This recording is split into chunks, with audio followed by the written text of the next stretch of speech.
What's up, tribe? How you guys doing? This is going to be your review for the Real Housewives of Dallas, season 3, episode 2. So, was it season 4? Ooh, I'll have the right one in the description box. Okay. So, yes, season 4, episode 3. So let's start over. Real Housewives of Dallas, season 4, episode 3. So, the ladies are getting ready to head out to Mexico for Deandra's birthday party celebration that Carrie is hosting at her home. But before they leave, they got a little bit of business to take care of. So now Deandra was supposed to be meeting with Travis. Stephanie set up a meeting with Travis to help Deandra. You know, she's having these financial issues with her mom leaving her with this business that's almost bankrupt. And she set a meeting for 8 o'clock in the morning. You know, Travis is fitting her into his schedule. And he's calling Stephanie at like 9:15, like, do you know what Deandra is? Because we had a meeting at 8. I was supposed to meet with her. And Stephanie was like, oh, I'm so sorry. Yeah, I should have told you. She texted me last night. She said that, you know, she had a hair emergency. She was up all night and she wasn't going to be able to make the meeting. Travis was like, very unprofessional. I'm a little irritated.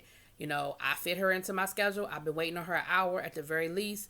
You know, first of all, a hair emergency is not an emergency. She could have put a hat on, threw on a wig, made her meeting, and then went back to sleep or did what she had to do. I'm helping her. I'm doing her a favor, not the other way around. So I'm a little irritated. Second of all, she owed me that phone call, not you. Just because you're her friend and that's who you set the meeting up through, I'm the person that she's meeting with. And I'm sitting here like, Deandra, come on. Like, that's business 101. Common courtesy 101. You are the one whose business is about to go under. He's doing you a favor by giving you whatever help he was going to give you. I mean, it might have been financial. It might have been advice. Like, I don't know. But like he said, there's no hair emergency. I don't care if your hair turned green. Because what happened was she dyed it. It came out wrong. They had to strip it and dye it again. She was up all night. She didn't go to bed till like 5 in the morning. I get it. But you should have went to bed at 5, rolled your butt out of bed at 6, 7 to make that 8 o'clock meeting. Put a wig on, put a shower cap on, put a hat on, and then you could have went on about your merry little way. I mean, it's all about priorities. It's all about priorities.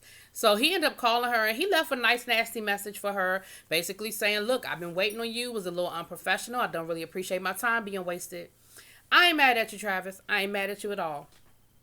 So then we see Leanne and her wedding coordinator meeting with like the premier wedding. She makes couture wedding dresses. Well, not just wedding dresses. She makes couture. And, you know,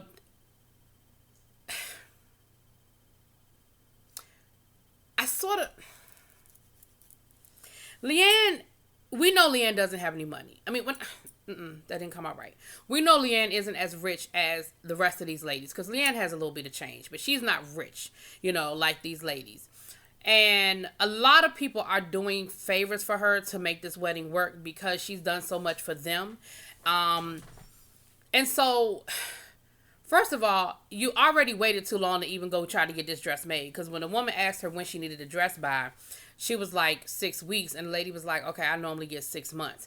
Then when she quoted you the price, you sort of sat there hemming and hawing, looking at your wedding coordinator, rolling your eyes, like, my thing, I guess I have a problem with people who tell me what you need, ask for what you need, and I'm going to either give you the answer yes or no. But don't force me into doing you a favor. Because after that awkward shift, so first, you know, Leanne was like, I think the first quote was 10,000. And Leanne was like, I know she's worth 10,000. I know that's her value.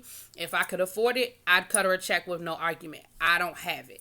So then the woman kind of went down to like 8,000 or 7,000. Leanne is still sort of sitting there like, So then her wedding coordinator starts talking about how a lot of people have been doing favors for her and how a lot of people have been comping things for her wedding. And so the woman sort of said, you know what, for you, I'll do it. You know how much I love you and I have no problem donating this to you. And I'm thinking to myself, you sort of made her do it. You sort of guilted her into that because I feel like if she was going to do it for you for free, that's how the conversation would have started. It would have said, Leanne, don't worry about the price. Let's talk about your dress. I got it. But I feel like she was doing you a favor when she broke it down to 7,000 from 10,000. Everybody, so on one hand, I get I get it, but on the other hand, I just ain't like the way that whole thing went down, because I feel like you sort of forced that woman into doing that for you, and I don't know.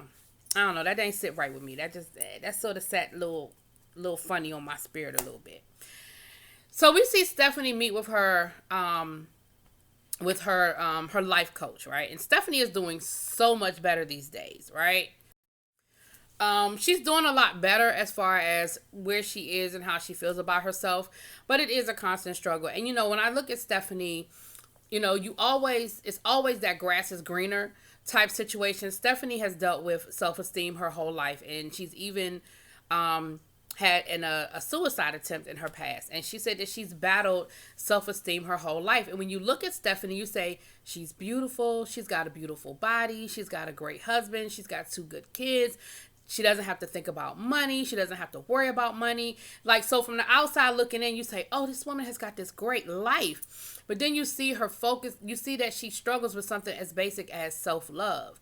And it's not a bad thing. Like, people struggle with everyday things. Like, we know that that's like a daily struggle for people. But again, it's just that life is, the grass is always greener. And so, but we see her working with a life coach, and the life coach kind of helping her through that process. Deandra is up and moving around now, honey. And Stephanie, she gets Travis's voicemail, and she's, feeling, she could tell he's pissed off at her. She could tell he's upset, and she's sort of kind of like, I don't know what to do. I don't know, I screwed up, and, I don't know what to say. And her husband says, look, just give him a call and just say, look, I apologize. Like, you can't undo it. Just apologize. And so she does. She calls Travis, and she makes a sincere apology, and she says, you know what, I screwed this up. You're right. I could have made a different decision. My emergency wasn't maybe as much of an emergency, and I apologize for wasting your time. And, I all I could do was say I'm sorry. And Travis's thing was, and this is, again, I really love when mature people deal with things. Travis was like, look, yeah, I didn't really appreciate how you handled that. Yep, you could have handled it better, but you know what? It's not the end of the world. I appreciate you calling me. I appreciate the apology, and let's try to make something work. Let's try to figure this schedule out. And I'm like, you know what? I can just appreciate that. And he said, when people apologize, I can accept it. And I appreciate that you called me, and I appreciate that you offered me a sincere apology. And so, but once again, I'm like, Deandra, you dodged one, because he could have very easily had hit you with the, yeah, all right then. But neither here nor there. So everybody, the ladies are packing, getting ready for their trip, honey. Daggone Cameron's kids don't know what flying coach is. She said something about not taking a certain suitcase because she don't want it to get beat up on a commercial flight. Her son said, what does commercial mean? See, that's how I want my kids to be when I grow up. And since I'm not having no children, that's a whole other conversation. But I'm thinking, honey, yes, I want my children to not know what commercial is, darling. Yes, we fly private. Okay. So they get down there, and where the resort, it's not a resort, I'm sorry, where the house is in relationship to the airport, it's like a 2-hour ride. And so, of course, the ladies being who they are, they started off happy, popping bottles, and everything is cool. And after about an hour in, they're like, are we there yet? Are we there yet? Are we there yet? Are we there yet? And Leanne starts doing what Leanne starts doing. She starts complaining. Now, Carrie told them, look, the drive to the house is the hardest part. But once we get there, it is worth it. I promise y'all. And, the ladies are falling asleep, and, you know what I mean? Like, after, it's just like any other thing. You get on this, you're ready for this girls trip, and everybody's hyped and stuff, but you're sitting on the bus for an hour, hour and a half, and it's kind of like, okay. I mean, I know you said this was going to be rough, but are we there yet? So they stop at this little roadside gas station to go to the bathroom, and honey, anybody who's ever done a road trip know what them hole-in-the-wall bathrooms look like. I don't need to elaborate, okay? But, of course, the ladies weren't really feeling it. But, when you got to go, you got to go, you got to go. I'm saying. They finally get to the house, and it is gorgeous. Like, I said resort because that's what it looks like. It looks like a resort. It is gorgeous. It is carved out on this hill. It overlooks the water. It's got this beautiful infinity pool. I mean, it's gorgeous. It is a gorgeous, gorgeous piece of property.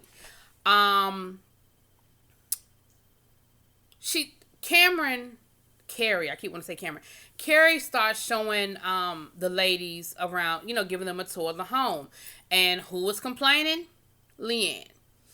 Now, she already complained about how long it took them to get there. Then they get there. Leanne complains about how many steps. Now, granted, it's a lot of steps. I think they told us it was 270 steps to be exact to get from the house to the ocean. Now, so that is clearly a decision you make. If you decide you're going to the ocean, you have clearly packed for the day. Because you are not walking back up them 270 steps because you forgot your sunglasses, okay? You are going to make sure you mean it. There's a dock there for a boat to pull up. It's beautiful. Now, of course, Leanne is complaining about the steps. Oh my gosh, you can't drink too much here because, you might fall. And so then Carrie made room arrangements. Now, the house does have 7 bedrooms. But Carrie's thing was, I want us to get to know each other better, so let's share rooms so that we can, if everybody has their own room, it kind of takes away the forced conversation. And she actually had Leanne sharing her room. Leanne wasn't hearing that. Leanne was like, why are we sharing rooms? There's 7 bedrooms, there's 6 of us. The way I count it, we got an extra room. Which, I see Leanne's point. However, what Cameron said was, if she's the host and that's what the host wants, like, it's rude to go into somebody else's house and tell them how you gonna do your trip. But y'all know how Leanne is. Leanne finagled herself into her own bedroom, and then it made it seem like because Leanne decided to switch stuff around, it made it look like everybody else wanted to switch stuff around. And Brandy was like, look, don't put this on me. I was cool with the way things were. Now it's making it look like all of us want to move around just because Leanne wants to move around. And while they're having this whole conversation about rooms and room assignments, Leanne is acting like she is totally not a part of this conversation after you done already said that you not gonna stay where the host told you to stay. I get it that it's 7 bedrooms, but honey, it's not a resort. You are staying in somebody's home. There may be a reason why those rooms are off limit. Maybe there's a leaky roof. Maybe the air conditioner don't work in that room. Like, you don't know what people's reasons are for doing the things that they do. And I think it's just kind of rude for you to tell that woman where you gonna sleep in her house.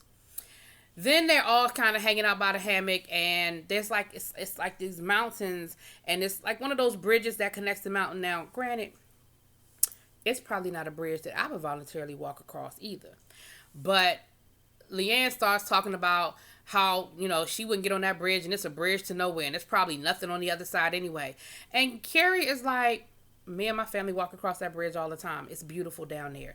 And she said, you know what, Leanne, like, are you always this, like, do you complain about everything? Are you always this nasty?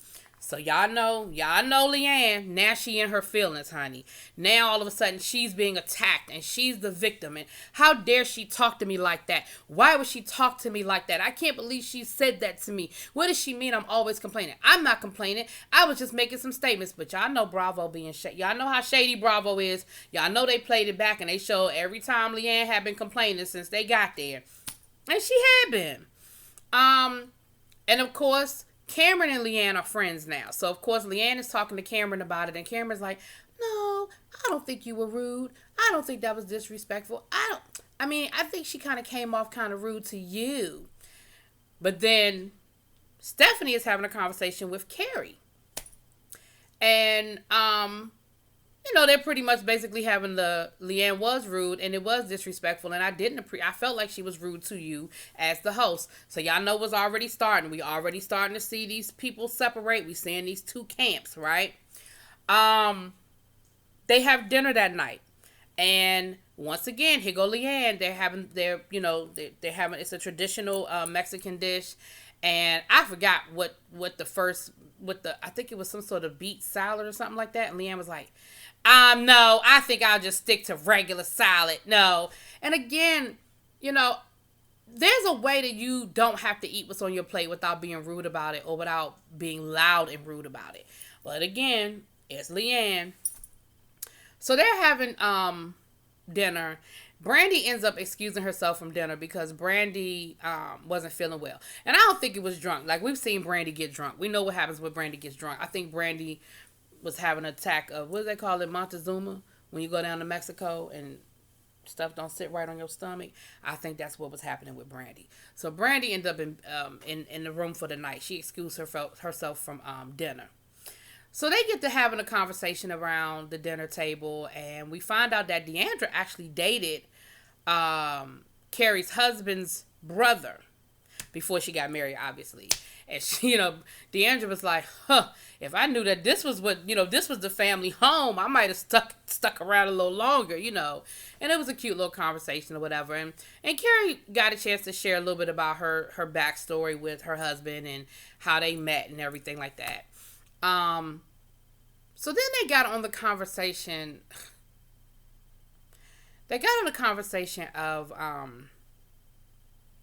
don't know how they got there, but somehow they got to talking about, I know what it was, because this part of the conversation sort of pissed me off, because Carrie was irritated with Leanne. So she I think she was looking for a dig to throw at Leanne. So she threw this dig at Leanne about, well, why haven't you ever had children? And Leanne said something about not having children because of how hard her childhood was.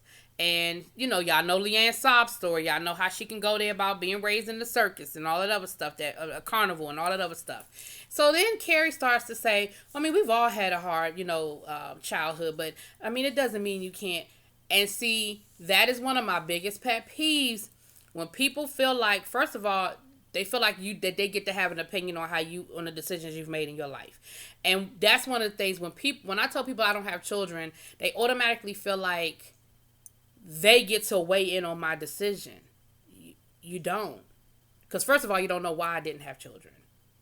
And when I tell you why I didn't have children, if I choose to share that with you, you don't get to have an opinion about it. And you don't get to make it seem like I've missed out on something, or, well, it's not that bad. Or, well, it would have been okay. Like, I hate when people tell me, oh, well, the motherly instinct, it just kicks in. No, the hell it don't. Because if the motherly instinct kicked in, then we wouldn't have children that were abused by their parents. We wouldn't have children abandoned by their parents. We wouldn't have children growing up in foster homes because their parents mistreated them. So clearly it doesn't just kick in just because you get pregnant, okay? And so so it irritated me for Leanne, because I was like, I don't like that. Now, if you want to dig at Leanne or you want to come for Leanne, fine. But that's just a pet peeve of mine, because people always feel like they get to have an opinion when they find out you didn't have children. And again, you don't. People, stop doing that to people. Stop doing that to women. You don't know their story. You don't know why. Just respect what they tell you and move on, because you don't know what's behind that story. So when women don't have children, let it go. Let it go. Anyway. But, of course, Leanne went all the way to the further extreme and started talking about how horrible her childhood was, and how she's, somebody, most people who went through what I went through commit suicide by the age of 30. And, I've tried twice. I just haven't been successful. And I'm just like, Leanne, why do you always have to go to the extreme? Because I was with you at the beginning of this conversation. I was with you. But she just went so far extreme with the whole woe is me. And I don't want to make light of the fact that this woman has tried to kill herself. And I don't want to make light of the fact that she's had a horrible childhood. But it's like she turns it on whenever she feels like she needs to turn the sympathy to her. Whenever she feels like she's losing the crowd, then she turns on this childhood story, this woe is me, this my life was so horrible story. And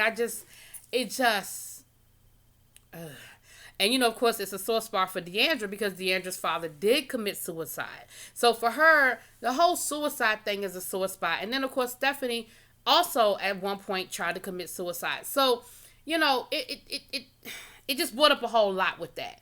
And that's kind of where we left off. So, I'm sure I know I'm late with this review, but I'm sure tomorrow night's episode will pick up with where this argument sort of left off. And I'm sure we're going to get the rest of it. But anyway, I know I'm late, y'all, but let me know what y'all think. Drop it in them comments. Peace.